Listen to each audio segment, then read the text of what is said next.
Hello dear students, अभी मैं जो टॉपिक डिस्कस करूंगा आप लोगों के सामने, उस टॉपिक का नाम है force between two parallel wires carrying current in same direction. हमें फोर्स निकालना है दो पैरेलल वायर्स के बीच का, और दोनों में जो करंट का डायरेक्शन है वो सेम है बच्चों। क्या बोला? Force between to. अभी जो मैं टॉपिक डिस्कस करूंगा वो है बेटा, उसका नाम है force between two parallel wires carrying current in same direction. हम दो चीज करते हैं बच्चों। पहले मैं आपको इसका रीजन बताऊंगी। भाई a current carrying conductor experience of force, कोई भी current carrying conductor force experience क्यों करता है? हमने लास्ट लेक्चर में ये डिस्कस किया था कि कोई भी करंट कैरिंग कंडक्टर फोर्स क्यों करता है, क्योंकि उस कंडक्टर का हर फ्री इलेक्ट्रॉन फोर्स एक्सर्ट करेगा, that is F equal to QVD sin theta. उसी तरह हमने निकाल लिया था कोई भी सिंगल करंट कैरिंग कंडक्टर है वो किसी एक्सटर्नल फील्ड में रखें तो वो ये फोर्स एक्सर्ट करता था। आपको याद होगा F is equal to I into L cross B, ये फोर्स एक्सर्ट करता था। अब मैंने कहा कि हमारे पास दो पैरेलल वायर्स हैं बच्चों। एक वायर हमने ये मान लिया, इसको हमने बोल दिया AB या फर्स्ट वायर, और बेटा इस वायर को हमने ऐसे बोल दिया, दिस वायर इज CD। बेटा इस वायर में जो करंट है वो हमने I1 कंसीडर किया, और इस वायर में जो करंट है वो I2 कंसीडर किया, and R is the separation between them, और इनके बीच का जो सेपरेशन है वो R है हमारे पास। एक बात याद रखेंगे, कोई भी कंडक्टर अपने फील्ड में फोर्स एक्सर्ट नहीं करेगा, it exert a force in the magnetic field produced by the other. बच्चों दो करंट कैरिंग कंडक्टर है, एक को AB नाम दिया, एक को CD। बच्चों जो कंडक्टर फोर्स एक्सर्ट करेगा, आप ध्यान रखना उसकी लेंथ को आप फाइनाइट मान के चलेंगे, और जिसका फील्ड कंसीडर करेंगे, जिसके फील्ड में वो कंडक्टर फोर्स एक्सर्ट करेगा, उसकी जो लेंथ है वो इनफाइनाइट मान के चलेंगे। दोनों एंड इनफाइनाइट लो। तो मैंने कहा कि बच्चों मैं क्या निकाल रहा हूं, ये दो करंट कैरिंग कंडक्टर है, एक में I1 करंट, एक में I2, और इनके बीच का सेपरेशन है। तो मैंने कहा कि भाई इनके बीच का फोर्स निकालना है। तो मैंने कहा ये कंडक्टर फोर्स एक्सर्ट करेगा तो मैग्नेटिक फील्ड हम CD का कंसीडर करेंगे, और अगर बेटा CD फोर्स एक्सर्ट करेगा तो मैग्नेटिक फील्ड AB का कंसीडर करेंगे। कोई भी करंट कैरिंग कंडक्टर हो, उसका मैग्नेटिक फील्ड एक पॉइंट के अबाउट तो कॉन्सेंट्रिक सर्कल बनेंगे। जैसे करंट ऊपर है तो इसका फील्ड इस पॉइंट के ऊपर कॉन्सेंट्रिक सर्कल बनेगा, इसके ऊपर कोई भी पॉइंट है उसका फील्ड इस तरीके से कॉन्सेंट्रिक सर्कल्स दिखाएंगे। बट हमें तो ये बताना है आपको कि ये कंडक्टर फोर्स एक्सर्ट करेगा तो मैग्नेटिक फील्ड इसका कंसीडर करेंगे, और ये फोर्स एक्सर्ट करेगा तो फील्ड इसका लेंगे। मतलब अपने फील्ड में फोर्स एक्सर्ट नहीं करेगा, और जो कंडक्टर फोर्स एक्सर्ट करेगा उसका जो लेंथ है वो इनफाइनाइट नहीं मानेंगे, जो फोर्स एक्सर्ट करेगा उसको फाइनाइट मान के चलेंगे, और जिसके फील्ड में फोर्स एक्सर्ट करेगा उसकी लेंथ को इनफाइनाइट मानेंगे। तो मैं सबसे पहले क्या बताऊं आपको, मैंने बेटा इस कंडक्टर की जो लेंथ है इसको इनफाइनाइट मान लिया, दोनों एंड इनफाइनाइट है, और इसको हमने फाइनाइट मान लिया, और इस कंडक्टर की लेंथ है वो L है। राइट बच्चों, अब हमें ये देखना है कि इस कंडक्टर, ये कंडक्टर इसके फील्ड में है, तो हमें फील्ड का डायरेक्शन देखना है। बच्चों जब भी आपको फील्ड का डायरेक्शन निकालना है स्ट्रेट वायर के कारण, तो thumb gives the direction of current, thumb को करंट के साथ रखना है, and curl gives the direction of magnetic field. देख रहे हैं आप लोग, बेटा हमने इसको इनफाइनाइट मान लिया, ये फाइनाइट मानना है, जो फोर्स एक्सर्ट करेगा उसको फाइनाइट मानना है। करंट ऊपर है तो बेटा कर्लिंग ऑफ फिंगर देखिए, ये नॉर्मल टू प्लेन और आउटवर्ड, तो इधर क्या आएगा, normal to plane and inward. इधर फील्ड का डायरेक्शन देखो, यहां से देखो जी, करंट ऊपर तो फील्ड क्या आएगा, normal to plane and inward. मतलब यहां पर फील्ड की डायरेक्शन ये आ गई। तो ये किसका फील्ड है, AB का। इस फील्ड को मैं B1 नाम दे दूं। यू ऑल नो, जब कोई भी कंडक्टर इनफाइनाइट लॉन्ग हो और उससे R परपेंडिकुलर डिस्टेंस में फील्ड पूछा जाए, तो मैग्नेटिक फील्ड का फॉर्मूला सभी बच्चों को पता है। B होता है बेटा उसका, B is equal to mu naught I बेटा I1 हुआ, B1 निकाल रहे हो, अपॉन 2 बाई R हो गया। इसका फील्ड इस पॉइंट पे ये आ गया, और normal to plane and inward, ये क्रॉस लगा तो समझ गया। अब आप देखो, फील्ड निकालना तो फ्लेमिंग राइट हैंड रूल, जब फोर्स निकालना तो लेफ्ट हैंड रूल को देखेंगे। Father mother child, father means force, mother magnetic field, child current. अब आपको दो चीज की डायरेक्शन क्लियर है, तो करंट आपको पता है, फील्ड आपने निकाल लिया। देखो यहाँ पे लेफ्ट हैंड रूल है, फील्ड अंदर है, करंट ऊपर है, कर लो ये लो बच्चों, करंट ऊपर, देखो करंट ऊपर ही जा रहा है, फोर्स इधर आ गया, तो बेटा देखो फोर्स ये आ गया, बेटा ये डायरेक्शन है फोर्स का, F2 लगा दूं या FCD, फील्ड B1 और करंट ऊपर है I2, तीनों देखो mutually perpendicular to each other, field अंदर, करंट ऊपर, फोर्स इधर, तो ये कंडक्टर CD ने फोर्स एक्सर्ट किया जिसका लेंथ L है, फोर्स एक्सर्ट किया, फील्ड किसका लिया AB, जिसका फील्ड कंसीडर करेंगे उसको इनफाइनाइट मान के चलेंगे, जो फोर्स एक्सर्ट करेगा उसको फाइनाइट, फाइनाइट L लेंथ हो गया। तो you all no force experience by a current carrying conductor in the magnetic field, force किसने CD ने एक्सर्ट किया, तो F2 मान लो, जो फोर्स एक्सर्ट किया उसमें करंट क्या है I2 into L cross B, बेटा L इसका लेंथ है, फील्ड किसका लिया है इसका AB का, तो ये बेटा B1 हो गया। अब एंगल देखो L क्रॉस B होता है, A क्रॉस B होता है, AB sin थीटा, तो थीटा देखना है, देखो फील्ड अंदर करंट ऊपर, थीटा 90, तो बेटा F2 आ गया I2 L B1 साइन बेटा 90 डिग्री है, तो फोर्स कितना आ गया I2 L B1, बेटा B1 की वैल्यू आप लोग निकाल सकते, इसका फील्ड यहाँ पर नॉर्मल टू प्लेन डिवाइड कितना है, mu not I divided by 2 pi R, R is the distance, तो बेटा B1 की वैल्यू पुट करो, mu naught I1 divided by 2 pi R, I2 into L, बेटा ये फोर्स एक्सर्ट किया CD कंडक्टर ने AB के फील्ड में।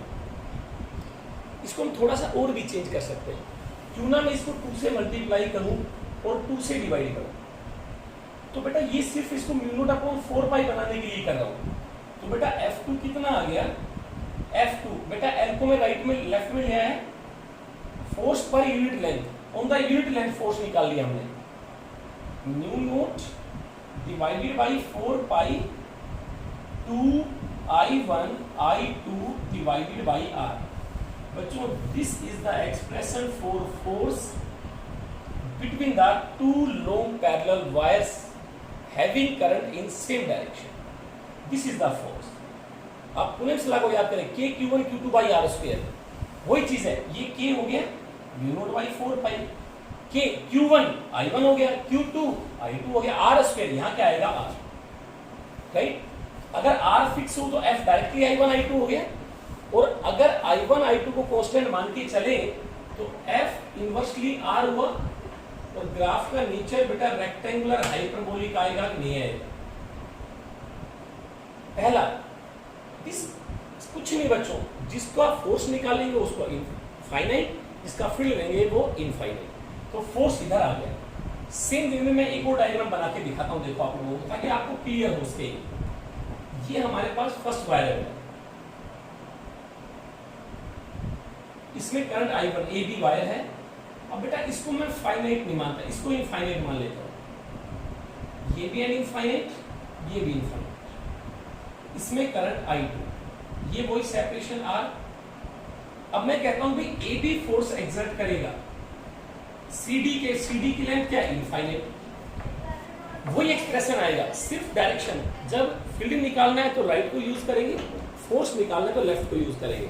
राइट में देखेंगे बेटा, आप ये देखें कि करंट का डायरेक्शन ये है, देखो ऐसे करंट गया, तो यहां पर फील्ड कैसे आया, ए ऐसे आ गया, normal to plane and outward. देखो दो चीज मिली चाहिए, तीसरा तो निकालेंगे लेफ्ट हैंड रूल से, करंट इधर, तो इस कंडक्टर में फील्ड कैसा आ गया बेटा, normal to plane and outward, right.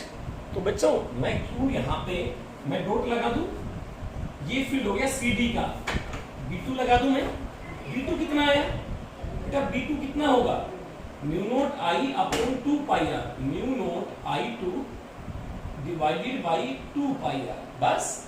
अब देखो फील्ड बाहर है, देखो लेफ्ट हैंड रूल, फील्ड बाहर, करंट ऊपर है, फोर्स इधर आ गया, और थीटा 90 है करंट एलिमेंट और बी में, फील्ड बाहर करंट ऊपर है, देख लो फील्ड ऊपर करंट ऊपर फील्ड बाहर, देखो ये रहा, तो फोर्स इधर आ गया, तो F1 इधर आ गया।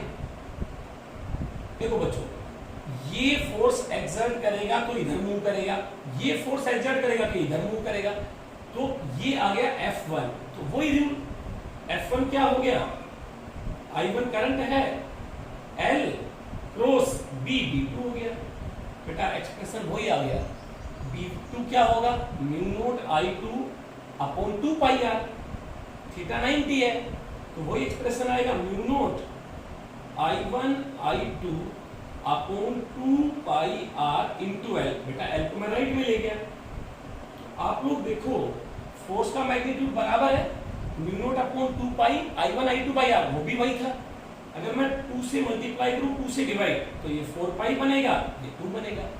बट जो कंक्लूजन है, ये इधर फोर्स एक्सर्ट कर रहा है, ये मतलब ये वायर इसको इधर अट्रैक्ट करेगा और ये इसको इधर अट्रैक्ट करेगा। देखो ना, एक इधर एक इधर, तो अगर दो parallel wire current same direction में, तो अट्रैक्ट करेंगे बच्चों। This is the expression for force between two parallel wires carrying current, only expression. अभी आगे कंटिन्यू रखेंगे हम इसको। फोर्स निकालने के लिए जो फोर्स एक्सर्ट करेगा उसको फाइनाइट, फिर लेंगे इनफाइनाइट, बी निकालेंगे, F is equal to I into L cross B, दोनों में थीटा 90 डिग्री है। तो what is the expression for force between the two parallel wires carrying current in same direction और अपोजिट। सेम डायरेक्शन में attractive है तो एक में ऊपर जाएगा, एक में नीचे आएगा, उसमें रिपल्सिव होता है। अगर करंट अपोजिट डायरेक्शन में हो तो फोर्स का नेचर बच्चों रिपल्सिव होगा। दूसरी चीज, अब हमें बेटा यहां से डिफाइन करना है 1 एम्पियर को। देखो आप लोग यहां से डिफाइन करेंगे बच्चों डेफिनेशन ऑफ 1 एम्पियर। देखो बेटा हमारा फोर्स कितना है, mu naught upon 4 pi 2 I1 I2 divided by are. ये F नहीं है, ये न्यूटन पर मीटर है, ये फोर्स पर यूनिट लेंथ है, राइट ना। अब हमें 1 एम्पियर को डिफाइन करना है।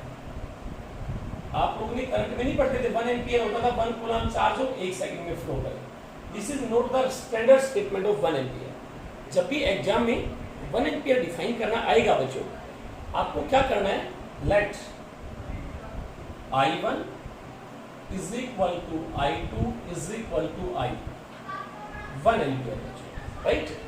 वैल्यू पुट करो एक बार और R को 1 मीटर मानिए, तो बेटा F बाई L कितना आ गया, 4 पाई इंटू 10 की power minus 7। You all know value of K in SI system, that is 10 की पावर माइनस 7। और बेटा ये तो 1 हो गया इंटू 2। अब इधर क्या है, F बाई L इतने न्यूटन पर मीटर, मतलब जो फोर्स पर यूनिट लेंथ है, दो पैरेलल वायर के बीच में करंट 1 एम्पियर कब फ्लो करेगा, अगर उनके बीच का फोर्स ऑफ अट्रैक्शन या रिपल्शन अपोजिट डायरेक्शन में है, 2 इंटू 10 की power minus 7 newton per metre. Then we can say the current flowing in these two wires is 1 ampere. एक और बात बताना चाहूंगा, जरूरी नहीं बच्चों कि बेटा वायर ऐसे ही एग्जाम में आएगा। जो भी कॉम्पिटिटिव एग्जाम में आएगा वायर जरूरी नहीं वो वायर इस तरीके से दिखाएगा, ये I1 ये I2 ऐसे भी शो करेगा। इसका मतलब मैं शुरू से बता रहा हूं, इसका मतलब है ये वायर प्लेन से परपेंडिकुलर है, ऐसे रखा है और करंट बाहर आ रहा है। इसका मतलब प्लेन से परपेंडिकुलर करंट बाहर आ रहा है, राइट। ध्यान से सुनना, यहाँ पे फील्ड की डायरेक्शन निकालनी है। तो देखो इसके कारण ऊपर आएगा, देखो करंट बाहर, इस पॉइंट का कारण ऊपर, इसके कारण फील्ड ऊपर आएगा, mu naught I upon 2 pi r, जो भी डिस्टेंस है। इसके कारण देखो इधर आउटवर्ड, इस कारण को घुमाते रहो, इधर इनवर्ड आएगा। ये लो, अगर ये सेम करंट है तो इस सेंटर पे फील्ड क्या हो गया, 0, जितना ऊपर है उतना ही नीचे। और अगर कभी ऐसे डायग्राम आता है, एक ऐसे, इसका मतलब क्या हुआ, इसका फील्ड ऊपर, इसका मतलब ये वायर ऐसे है और करंट बाहर है। इसका मतलब वायर तो ऐसे है बट करंट अंदर है। तो अब फील्ड कैसे आएगा, देखो अंदर, करंट को घुमाए, फील्ड ऊपर, तो दोनों फील्ड जुड़ेंगे बेटा। नहीं, ये ओनली एक्सप्रेशन, अभी थोड़ा सा हमने पार्ट बताया कि force between two parallel wire ये होता है, सेम डायरेक्शन में हो तो अट्रैक्टिव नेचर होता है फोर्स का, अपोजिट डायरेक्शन में हो तो रिपल्सिव नेचर होता है। अब मैं आपको ये बताना चाहूंगा भी किस तरह ग्राफ प्लॉट करेंगे आप लोग, किस तरह का न्यूमेरिकल्स आता है इस पे। देखो आप फर्स्ट क्वेश्चन बच्चों, force between two parallel wires, two perpendicular wires में निकाल के सिखाते हैं। देखो आपको पहला क्वेश्चन बच्चों, फर्स्ट मैंने ये बोला कि बेटा पहला कंसेप्ट तो यही है, एफ बाई एल फॉर्मूला याद रखिए आप, F by L mu not upon 4 pi 2I1 I2 by r. जब भी किसी वायर का मास मिलेगा आपको क्वेश्चन में याद रखना है, जब भी कभी वायर का मास मिले और वो कोई सस्पेंडेड वायर है ऐसे एयर में, तो उसका एफ एम जी के बराबर होगा।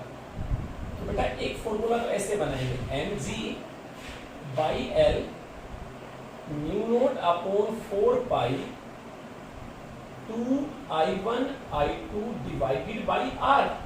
और बेटा +1 में हमने लोगों ने डिस्कस किया है m by L, centre of mass में भी डिस्कस किया था। इस m बाई एल का मीनिंग होता है मास पर यूनिट लेंथ, मास पर यूनिट लेंथ। इसको बेटा हम m बाई एल को लेमडा बोलते हैं। तो लेमडा का मतलब होता है बच्चों लीनियर मास डेंसिटी। मतलब आप ध्यान रखिए क्वेश्चन करते टाइम कई बार लीनियर मास डेंसिटी दे, it means m by L given है, तो हम ऐसे भी लगा सकते हैं lambda G is equal to mu not upon 4 pi 2I1 I2 by are. ये पहला सबसे सिंपल कॉन्सेप्ट है। अब मैं क्या करता हूं, एक दो वायर है, इनको ऐसे रखूंगा, एक ऐसे एक ऐसे, एक बार इसको फिक्स करूंगा, इसको एयर में रखूंगा, एक बार इसको फिक्स कर दूंगा, इसको क्या छत से हमने ऐसे सस्पेंड किया, फिक्स कर दिया, इसको फ्री छोड़ दिया। ये पहला कॉन्सेप्ट है इसके ऊपर। देखो आप लोग ना, पहले तो लेमडा का कॉन्सेप्ट क्लियर हो गया। अब मैं दूसरा कॉन्सेप्ट डिस्कस करते हैं हम लोग ना, न्यूमेरिकल्स ऑन द टॉपिक। क्या topic? Force between the two parallel wires carrying current either in same direction और अपोजिट। सेम का मतलब अट्रैक्टिव, अपोजिट का मतलब रिपल्सिव। अभी मैंने क्या किया बच्चों, दो वायर लिए और इसको फिक्स कर दिया बच्चों। मैंने इसको फिक्स कर दिया, कोई भी फ्रेम है उसके ऊपर इस वायर को बेटा फिक्स किया, ये फिक्स है और इसमें करंट ऐसे फ्लो कर रहा है, राइट ना, इसमें इस तरीके से करंट फ्लो कर रहा है। अब मैंने क्या किया, एक वायर यहां से h हाइट पे दूसरा वायर है, राइट। मैं आपसे पूछूंगा और ये जो वायर है इसका मास m है, तो बेटा ग्रेविटी इस पे कितना फोर्स लगाएगी, mg।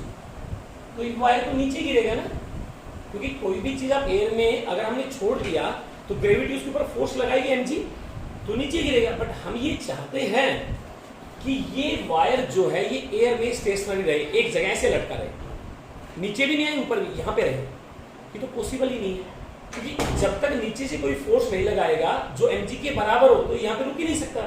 mg नीचे एक्ट कर रहा है तो इतना ही मिनिमम फोर्स इधर होना चाहिए, उस टाइम हम बोल सकते हैं कि ये स्टेशनरी है, राइट। या उससे ज्यादा होगा तो ऊपर चला जाएगा, उससे कम होगा तो नीचे आएगा।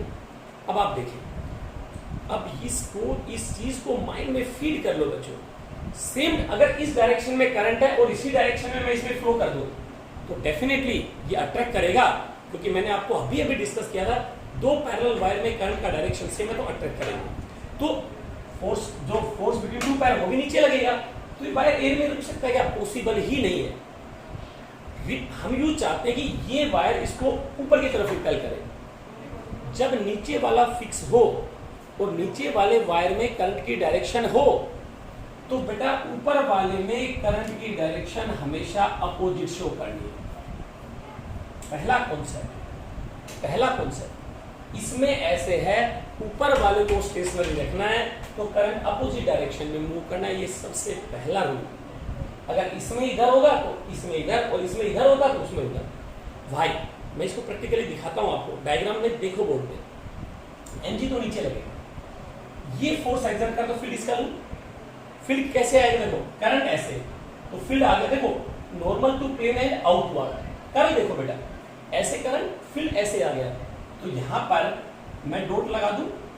इस डॉट का मतलब direction of magnetic field due to straight wire having current I1 is normal to plane and outward. और करंट मैं अगर गलती से ऐसे फ्लो कर दूं सेम डायरेक्शन में, देन व्हाट हैपन? आप देखेंगे left hand rule, force field current, क्या बोला, father mother child, force field and current, direction of force field और करंट। फील्ड हमें पता लग गया बाहर है, ये देखो बाहर है, करंट देखो उधर फ्लो किया मैंने सेम डायरेक्शन में, तो फोर्स तो नीचे आ गया, तो ये तो एनर्जी भी नीचे, मैग्नेटिक फोर्स भी नीचे, ये तो गिरेगा रुकेगा कैसे। इसलिए मैंने आपको बताया कि नीचे वाला वायर फिक्स हो और उसमें करंट की डायरेक्शन गिवन हो, तो ऊपर वाले में उससे अपोजिट डायरेक्शन में करंट फ्लो करना। अब देखो आप लोग, देखो फील्ड तो वही आएगा, अब देखना ऊपर आएगा फोर्स, इधर तो नहीं है, फील्ड बाहर अंदर नहीं है, ये देखो फील्ड बाहर नहीं आया, लेफ्ट हैंड रूल, फील्ड कहाँ आएगा बाहर, तो बेटा ये बाहर आ गया, देखो करंट इधर ही फ्लो कर रहा है, फोर्स ऊपर ये ऐसे आ गया, और force between two parallel wire क्या पड़ा है, mu not upon 4 pi 2I1 I2 by R, इधर बाई एल कर दो। अगर ये दोनों बराबर हो, mu not upon 4 pi 2I1 I2 by R, अगर ये mg के बराबर हो, ये f बाई एल है बच्चों, तो हम इसको कैसे लिखें, mg बाई एल, तो हम कहेंगे ये एयर में रुकेगा। ये पहली कंडीशन है बच्चों, एयर में रोकने के लिए ये कंडीशन है, मतलब आपको सिर्फ एक बार इसमें इधर तो उसमें उधर, और f बाई एल को f mg by L is equal to this force. अब एक और कंसेप्ट बताऊंगा यहाँ से, अगर मैं गलती से बच्चों मैं आपको बोलूं कि SHM एक्वायर कर सकता है क्या, ऊपर वाला वायर, आपने इसको थोड़ा प्रेस किया, मैं इस वायर को यहां ले आया, x डिस्टेंस नीचे ले आया, तो अब मैग्नेटिक फील्ड, अब जो फोर्स है वो क्या हुआ between the two parallel wires, F by L क्या हुआ, mu naught upon 4 pi 2I1 I2 upon R, R किस जगह बेटा x था, x माइनस x, ये भी h आ जाएगा। अब ये फोर्स तो बढ़ गया ना, फोर्स बढ़ा, mg तो फिक्स है, mg नीचे है, बट ऊपर वाला फोर्स तो बढ़ गया क्योंकि r कम हो गया, तो ये आप यहां लाएंगे तो ये फिर ऊपर की तरफ फोर्स लगाएगा। यही तो होता है एसएचएम में, क्या होता है एक बॉडी को हम डिस्प्लेस कर दें उसकी मीन पोजीशन से, तो कोई ऐसा फोर्स होता है उसको बैक उसकी मीन पोजीशन पे लेके जाएगा, यही चीज यहां होगी, हम इसको नीचे लाएंगे, ये चीज कम होगी, फोर्स बढ़ेगा, मतलब ऊपर वाला फोर्स बढ़ा, mg तो फिक्स है, ऊपर वाला बढ़ गया, तो इसका मतलब ये ऐसे ऐसे ये ऑसिलेट करेगा।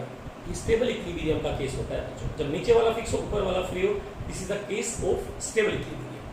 हम नीचे लाएंगे, ये ऊपर जाने की कोशिश करेगा मीन पोजीशन के ऊपर, मीन पोजीशन को जहाँ पे नेट फोर्स 0 था दोनों बराबर रखा था हमने, राइट ना, और टाइम पीरियड ऑफ एसएचएम निकालना है तो इसका टाइम पीरियड निकाल सकते हो 2 pi root h by g। ये पहला कॉन्सेप्ट है बच्चों, फर्स्ट कॉन्सेप्ट। सेकंड कॉन्सेप्ट पे चलते हैं, अब नीचे वाला फ्री करते हैं, ऊपर वाला फिक्स करते हैं, तो आप खुद देखो नीचे वाले पे mg नीचे लगेगा, तो हम चाहेंगे कि फोर्स ऊपर की तरफ लगे, मतलब ऊपर वाला नीचे वाले फोर्स को अपनी तरफ अट्रैक्ट करे, अट्रैक्ट करेंगे तो आप लोग देखो क्या होता है, अट्रैक्ट का मतलब करंट का डायरेक्शन सेम होना चाहिए। सेकंड कॉन्सेप्ट बच्चों, फिर हम वायर्स को किसी एंगल पे रखेंगे, आफ्टर दैट हम वायर को परपेंडिकुलर रखेंगे, फिर लूप रखेंगे। देखो तीसरा क्वेश्चन ये आता है, मैंने नीचे वाले वायर को फ्री किया और ऊपर वाले को फिक्स कर दिया, इस वाले वायर को हमने बेटा फिक्स किया, राइट, ये फिक्स है, इसका मास m है तो बेटा डेफिनेटली mg इधर लगेगा, ऊपर वाले वायर का करंट मैंने बोला बेटा इस डायरेक्शन में I1, राइट। अब मैं यूं चाहता हूं कि ये यहीं पे रहे, ये यहाँ पे कैसे रुक सकता है, जितना mg नीचे लगा इतना ही ये फोर्स मैग्नेटिक फोर्स ऊपर की तरफ लगा दे, कितना force, mu naught upon 4 pi 2I1 I2 by R, R is h, this is h, so I can say this is h, right? पहला क्वेश्चन क्लियर।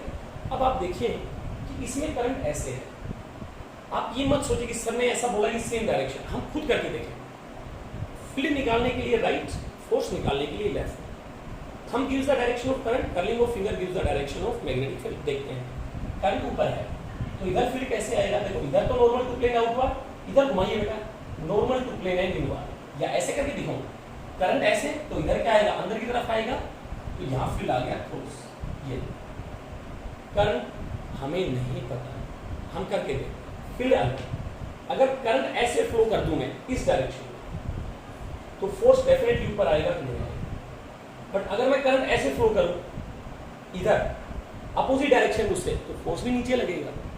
That's wrong. हम चाहते हैं वायर स्टेशनरी रहे, तो ऊपर वाले में जो करंट का डायरेक्शन है वही नीचे वाले में दिखाना है।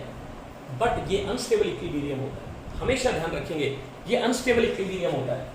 तो F by L mu naught by 4 pi 2 I1 I2 by H, F is mg and mg by L क्या होता है? m by L क्या बोला बच्चों? Linear mass density. ये पहला सबसे इजी क्वेश्चन है। अब इस दिस केस स्टेबल और अनस्टेबल इक्विलिब्रियम, सबसे पहला हमारा माइंड ये करेगा। अगर मैं इसको थोड़ा सा नीचे लेके जाता हूँ, आप खुद देखें, अगर मैं इसको यहाँ पे मूव करता हूँ, सपोज कीजिए मेरे बच्चों दिस वन x डिस्टेंस को नीचे ले गया, जैसे ये नीचे गया ये वायर, तो h प्लस एक्स हो गया, ये h हो गया h प्लस एक्स, मतलब फोर्स वीक हो गया, मतलब ये फोर्स वीक हो गया और ये ज्यादा हो गया, क्योंकि बराबर था ना इक्विलिब्रियम में। अब ये वाला वीक हो गया, ये नीचे, तो ये नीचे की तरफ ही आता जाएगा, तो ये मेन पोजीशन पे तो जाएगा ही नहीं वापस। तो this is the case of unstable equilibrium. This is the first type of numerical on the topic force between two parallel wires. Second बच्चों, सेकंड हम इस पे डिस्कस करते हैं अभी। बच्चों ये न्यूमेरिकल था हमारा, इसके बाद कंटिन्यू न्यूमेरिकल रखें नेक्स्ट लेक्चर में। Thank you all of you बच्चों।